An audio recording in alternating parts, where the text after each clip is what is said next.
इस वीडियो में हम लोग करेंगे ऑब्जेक्टिव क्वेश्चन जो बोर्ड के लिए काफी इम्पोर्टेंट है और जो भी क्वेश्चन कराए जा रहे हैं ये बोर्ड जो है देश एग्जाम है उसमें पक्का आएगा ये क्वेश्चन। तो चलिए आइए देखते हैं इस क्वेश्चन को।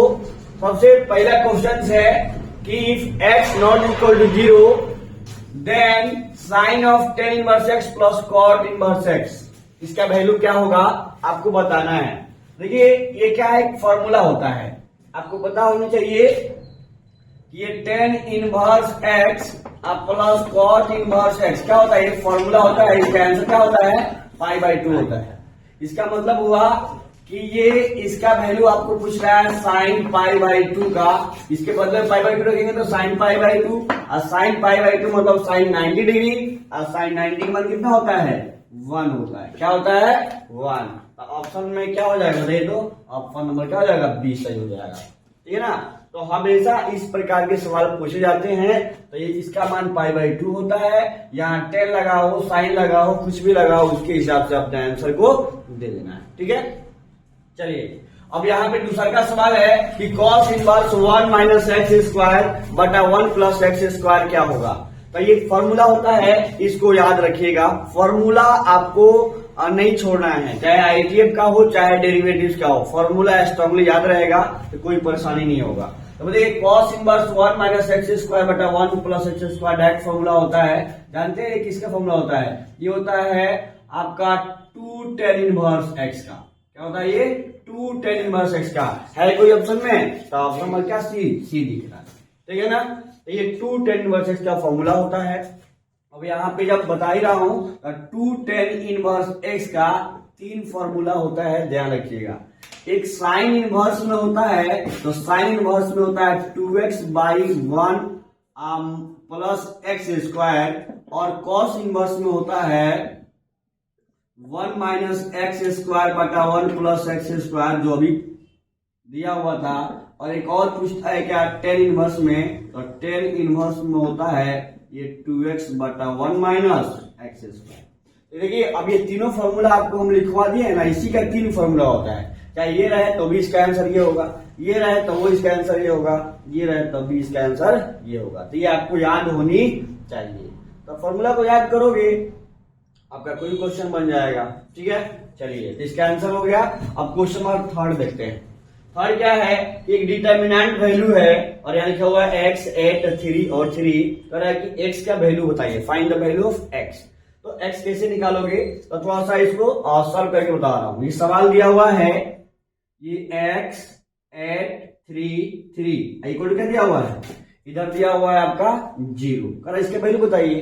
तो डिटर्मिनेंट कैसे सॉल्व करते हैं, इसको मल्टीप्लाई करोगे तो ये हो जाएगा 3x और हो जाएगा माइनस 8 3 का 24 बराबर 0, 3x बराबर 24 इधर आ जाएगा और x कितना हो जाएगा 24 बटा 3 बराबर कितना हो गया 8। क्या ऑप्शन में 8 है। देखो 2 क्रॉस 2 का डिटर्मिनेंट कैसे होता है, इसको गुना करेंगे इसको घटाएंगे, ठीक है ना, उस प्रकार से खोल देंगे। इसका आंसर क्या होगा बी आंसर आ रहा है, ठीक है ना। तो देखिए क्वेश्चन नंबर 4 देखिए। 4 एक ऐसा क्वेश्चन है कई बार बोर्ड में आए हुए हैं और आगे भी आएगा। ये क्वेश्चन इतना इंपॉर्टेंट है तो ध्यान रखिएगा। कैसे करते हैं, तो इसका सॉल्यूशन ध्यान से देखिएगा। प्रॉपर्टी पे सवाल है ये सवाल यहाँ लिखा हुआ है x प्लस a या b यहाँ c, और यहाँ लिखा हुआ है a x प्लस b और यहाँ पे c, यहाँ पे लिखा हुआ a b x plus c। तो हम क्या करेंगे, इसमें हम ये आपका C1 है ना, तो C1 में हम C1 plus C2 plus C3 जोड़ेंगे। देखिए क्या हो रहा है, और ये इक्वल टू में 0 है ना, इक्वल टू में 0 भी रख देते हैं, ठीक है। क्या करेंगे, जोड़ेंगे ना तो ये हो जाएगा x plus a plus b plus c, उसके बाद ये कितना हो जाएगा b c, यहाँ पे x plus a plus b plus c। अरे इसमें ये जो दोनों को जोड़ोगे तो a plus b plus c और प्लस में क्या हो जाएगा x, फिर यहाँ पे a में है दोनों को जोड़ोगे तो क्या होगा x plus a plus b plus c, और यहाँ पे x प्लस b यहाँ c, और यहाँ पे क्या जाएगा x प्लस कितना c, और यहाँ पे आपका यहाँ पे है b और यहाँ पे है x प्लस c। अब देखिए क्या करेंगे, इसको बाहर निकाल देंगे। सब में अगर एक कलम है तो बाहर निकाल देंगे, तो हो जाएगा x प्लस ए प्लस बी प्लस सी। तो अब यहां बचेगा 1 1 1, यहाँ b, x प्लस बी, ये b, ये c है और क्या है x प्लस सी है। हम क्या करेंगे, इसमें 2 को 1 को क्या करेंगे, 0 करेंगे। ऐसा करते हैं तो इसको इसमें से ये घटा देते हैं और इसमें से ये घटा देते हैं। देखिए तो घटाएंगे, अभी समझा रहे हैं, ऑब्जेक्टिव है तो ऑब्जेक्टिव को हम लोग करेंगे। एक बार आप अगर देख लेते हो तो ये बहुत आसान हो जाएगा। देखिए यहाँ पे इसको हम रहने दे रहे हैं 1 b और c रहने दे रहे हैं, इसमें से ये घटा रहे हैं, तो एक में से घटे कितना होगा 0, और x प्लस b में से ये b घटे कितना होगा तो x, और c में से c घटे कितना होगा 0, फिर 1 में से 1 घटे कितना होगा 0, b में से b घटे कितना होगा 0, और x प्लस c में से c घटे कितना होगा x, क्या होगा x। ठीक है, अब देखिए इसको सॉल्व करेंगे तो इसका जो आंसर आने वाला है वो क्या होगा, ये 1 इंटू बाहर है, तो यहां से अगर इसको 0 करेंगे तो x का मान कितना आएगा, minus of a plus b plus c, यानी एक तो आंसर आपको दिख रहा है। अब दूसरा इससे आंसर आएगा, यानी हो जाएगा 1 इंटू ये x square minus 0 equal to क्या है, इक्वल टू 0 है। तो x इक्वल टू कितना आएगा 0, एक 0 आएगा और एक minus of a plus b plus c आएगा। तो ऑप्शन क्या हो जाएगा, ऑप्शन नंबर इसका बी हो जाएगा। तो ये ठीक है, एक बार ये एनसीईआरटी का सवाल है, अगर एक बार थोड़ा सा अपने से कर लोगे ना, ये क्या आसान क्वेश्चन है। इन्हें कितना लंबा बना रहे हैं सर, ऐसी बात नहीं है, एक बार प्रयास कर लोगे ना, इसको बाहर निकाल दिए और यहाँ पे 2 हम क्या है, दोनों को 0 किए हैं, तो दोनों को 0 करने से क्या होगा, केवल एक बार सॉल्व करना होता है। तो प्रॉपर्टी ऑफ डिटर्मिनेंट यानी डिटर्मिनेंट का जो लेक्चर है उसका लिंक इसमें डाल देंगे, प्रॉपर्टी वाले सवाल देख लीजिएगा, कोई परेशानी आपको नहीं होगा, आपको सब कुछ समझ में आ जाएगा। लेकिन अगर वीडियो नहीं देख पाइएगा उसको तो फिर आपको दिक्कत होगा। आइए नेक्स्ट क्वेश्चन देखते हैं। आइए देखते हैं क्वेश्चन नंबर 5। क्वेश्चन नंबर 5 है, if omega is non real root then equation of x square minus 1 equal to 0, then क्या होगा, इसका वैल्यू बताना है, यानी 1 omega omega square 1 omega square 1 omega, इसका वैल्यू बताना है। मोस्ट इंपोर्टेंट क्वेश्चन है, कई बार आए हुए सवाल ये। तो क्या करेंगे, अभी बताया ना प्रॉपर्टी वाला क्वेश्चन देखना के लिए आप एक बार इसका लिंक डाल देंगे, उसको जरूर देखिएगा डिटर्मिनेंट में, उसको एक बार देख लोगे ना तो इसे क्वेश्चन आपको चुटकियों बन जाएगा। तो क्या करेंगे हम, थोड़ा सा देखिए, इसमें हम क्या कर रहे हैं, इसमें हम R1 plus R2 plus R3 कर रहे हैं, R1 में ऑपरेशन कर रहे हैं, मैंने हैकर में दोनों जोड़ रहे हैं, ठीक है ना।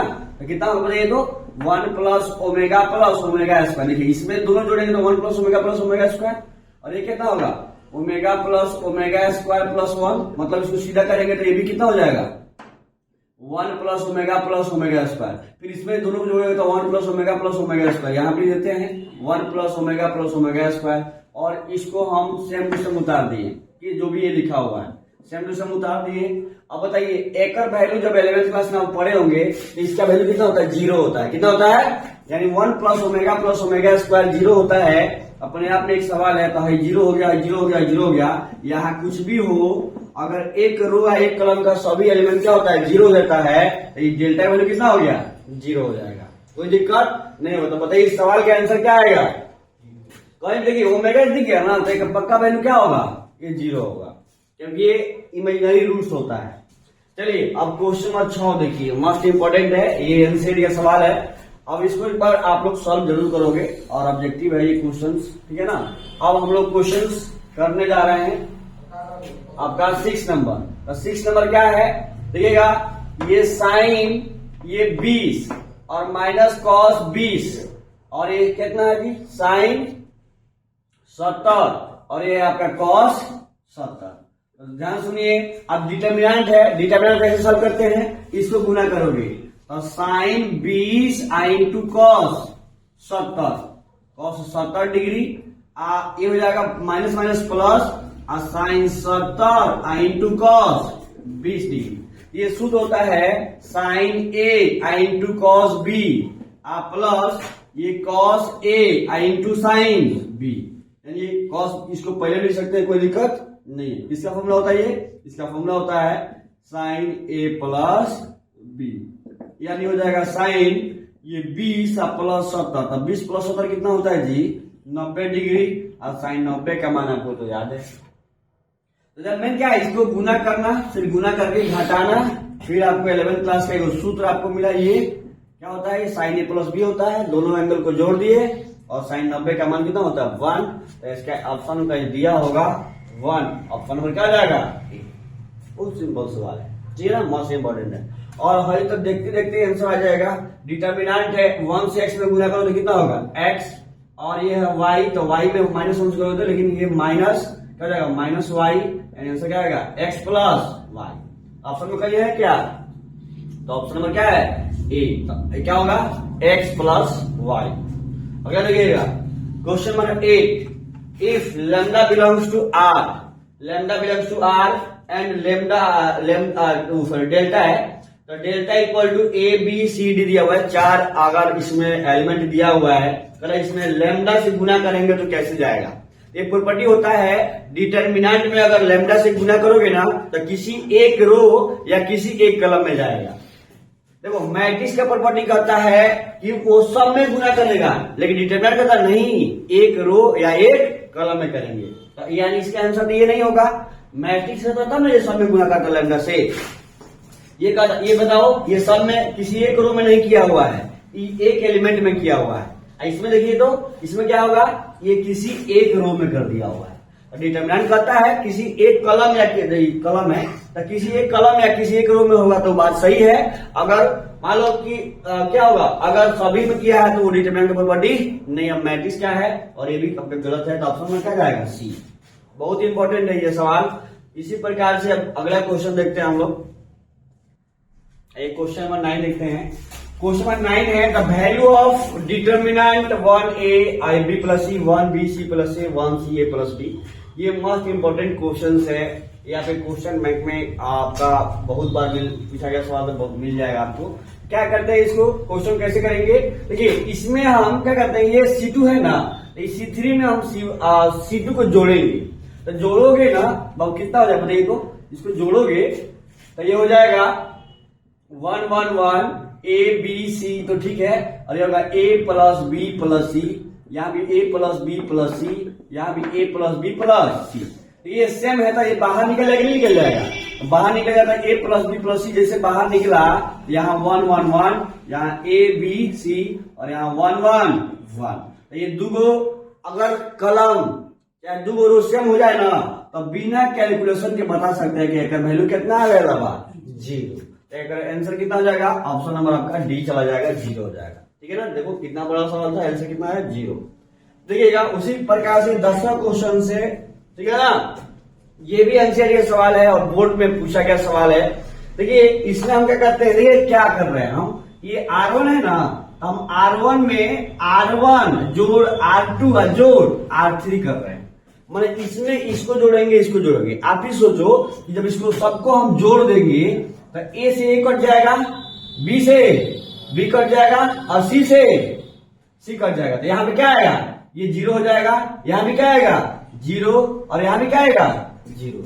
अरे मतलब ये हुआ कि जब इसको जोड़ोगे ना, इतना प्लस इतना चाहे इतना प्लस इतना, तो यहाँ आएगा 0 0 0, यहाँ something something something something something. ठीक है ना, तो भाई अगर एक रो का सभी एलिमेंट 0 हो जाए तो उसका वैल्यू कितना आता है 0। तो ऑप्शन कौन सा है, ऑप्शन नंबर आपका ए। तो इस प्रकार से डिटर्मिनेंट जो भी क्वेश्चन है बहुत इंपॉर्टेंट है। इसी प्रकार से भी हम लोग का नेक्स्ट वीडियो लेके आएंगे। अगर ये वीडियो आपको अच्छा लगा तो प्लीज लाइक करें, सब्सक्राइब करें चैनल को और दोस्तों में शेयर करें।